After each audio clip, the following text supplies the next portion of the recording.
Let me ask you a question. Could you support a family of 4 on a teacher's salary? Most of you say there's no way. It'll take me $75,000, $100,000 to do what I want to do. Well, Danny Kufke has been doing just that for years. And he's written a book to show you how you can do it too. Mark Martin has more. Public school teachers in the United States don't make a whole lot of money. Depending on where you live, the average teacher's salary is around $48,000 a year.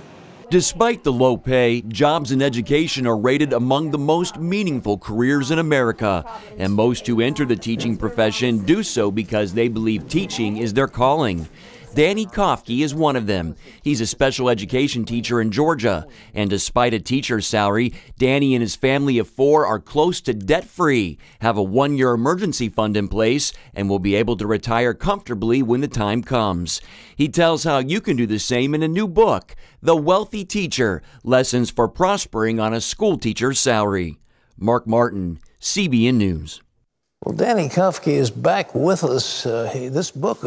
It's a fascinating book. It's so well written. Danny, it's good to see you. Hey, good seeing you too. Thanks so much for having me back on. The thing that started your journey was so exciting. You were able to work out so you had a vacation. You and your wife traveled around. You had a wonderful life. How'd you do it? Yeah, that started our careers as teachers, and our marriage actually is we taught overseas for 2 years. We taught at an American international school in Poland, and it was wonderful. It was great. We got married in June and left in August, so we basically had to rely on each other those first 2 years, and that will strengthen your marriage better than any bank account will. But we got to travel, but at that time we also had goals in place of when we moved back to the States, what we wanted to be able to have in our savings account to buy a house, buy cars, those types of things. So we were disciplined enough that every single month we had a set amount before we had a chance to spend it, see it, touch it. We had it transferred to our savings automatically. And then after 2 years, we came home and we had a good amount of money and we were able to kind of start our lives ahead of the game. How much did you get together? We had, at that time, I think we had like $20,000 saved to start off. And was that going to be a down payment of a house? We did some on a down payment. We did some on a down payment on a car as well. Yeah. Yes. Well, what about buying a new car? You don't do that, do you? No, and that I will tell you, that was the one financial mistake I've made in my life, that when we start off, I bought a brand new car, but I will tell you right now, here we are. I bought that car in 2002. I still drive the same car 16 years later, so right now I'm still driving it, and we paid it off in 2 years, so I haven't had a car payment in over 14 years. So I guess I turned the mistake into something positive. Well, how much money do you get from being a teacher? So this is my 15th year teaching, and I just got above, this year I raised up above $50,000 a year. So that's all you get? Yes, yeah. And I'm in Georgia, so outside of Atlanta. I know it varies places, states to states, but yes, that is what my salary. $50,000 is pretty minimal, isn't it? Yes, you have to know where every dollar's going in order to do well with it. And it's hard to complain because there's a lot of other careers that make less than that. Yeah. But yes, most people would agree $50,000 isn't a lot of money. But you've got to have a budget. Is that tough to put together a budget? Actually, a lot of people think so, but I think it's kind of like a diet. People dread a diet, but when you have it and you know where your money is going, to me, it allows it to go a little bit further. So a budget for us is key, especially on a minimum salary. You have to know how every dollar is being spent. So a budget, it helps that paycheck go a lot further. All right, what do you put in your budget? How do you organize it? Well, you first start off with the giving, tithe. Right. Then you do your major expenses, your mortgage, if you have it, your car payment, those types of things, just everything you spend. And what I recommend for people, and it worked well for us, shortly after getting married, we walked around with a piece of paper and a pencil. That's the kind of guy I am. And we wrote down everything we bought for a month. Now you can do it with an app on your smartphone, whatever way you do it. Yeah. But you have to track your spending so you know where your money's going. And you can make it personal. I can give you general tips. Don't buy Starbucks. Don't go out to lunch. Those things. Yeah. But those don't relate to everyone. If you track your spending for 1 month, it's personal. At the end of the month, you can look down. It's your handwriting. You bought that, and you can see where you can cut back. Nice thing you had a wife that went along with it. She wasn't a spendthrift. That was an important thing. Well, we had goals in place, and one of her goals was to be a stay-at-home mom when we had children. So having that bigger goal in place, knowing our why, we were able to say no today because we were working towards something. So that's a huge key, is a lot of people don't have goals. And I think Zig Ziglar said, if you aim for nothing, you'll hit it every time. time. And it's so true. And we're bombarded by advertisements. So if you don't have goals in place, it's really, really tough to save money. Well, how much do you have saved now?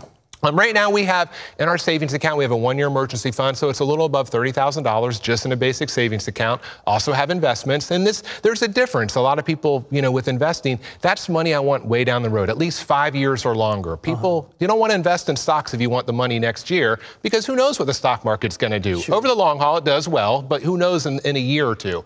But we have that emergency fund in place because we have to have margin. Life throws curveballs, and a lot of people say, I just have bad luck, but let's face it, if you live in a house long enough, the roof's going to leak. If you drive a car long enough, you're going to need new tires. If you have kids, they're going to break something, right? It's not bad luck, it's life. But you have to have that margin in place so you can turn what could be an emergency into just a mere inconvenience instead. You set up so you used to rely on your wife's salary to supplement yours.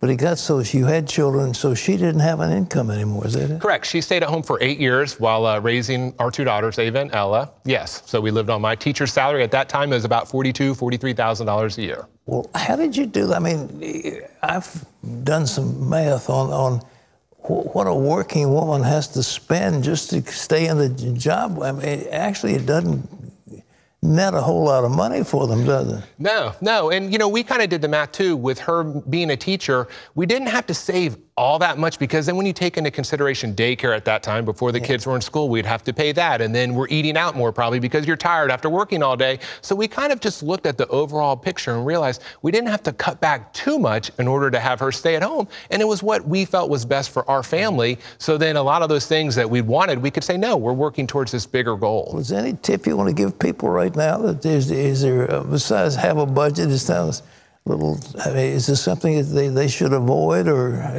to get to the position where they're the wealthy teacher? Right. I think the biggest thing for us is having goals, but also knowing our why. Why are we working on those goals? And like I mentioned, I drive a car that is 16 years old. I left teaching a few years ago, and I had a job where I traveled around the state, put 15,000 miles on my car in 1 year. I could have easily justified buying a car, right? My car, I can't even charge my iPhone in it because it was made before the iPhone was invented, right? But I have a picture. We took our kids to Disney World 1 year, saved up. It was magical. So anytime I want to buy something, I look at that and say, you know what? I don't have a car payment, because then I can invest that money, and one day my future grandkids, I'll be able to do fun things with them. So that is our why of, I know, okay, why am I saving money? This is it. And I think for many people, you have to have that in place, and then it's easier to say no today because you're working on something tomorrow. Well, this is a great book. It's called The Wealthy Teacher.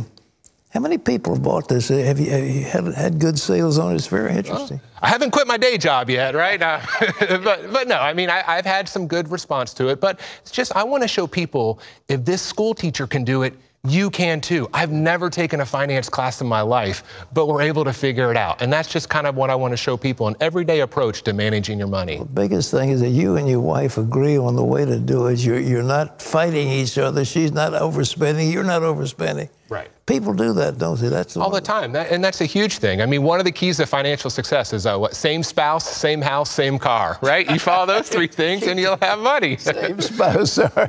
Keep that in mind, ladies and gentlemen. The takeaway from this book. Well, the book is called The Wealthy Teacher. It's available online. You can find a link to that information on our website, cbnnews.com. Danny Kofke, it's tremendous, The Wealthy Teacher. There's some tips in here that really will challenge you, how you can live wealthy on a teacher's salary. Thanks. Thank you. God bless you.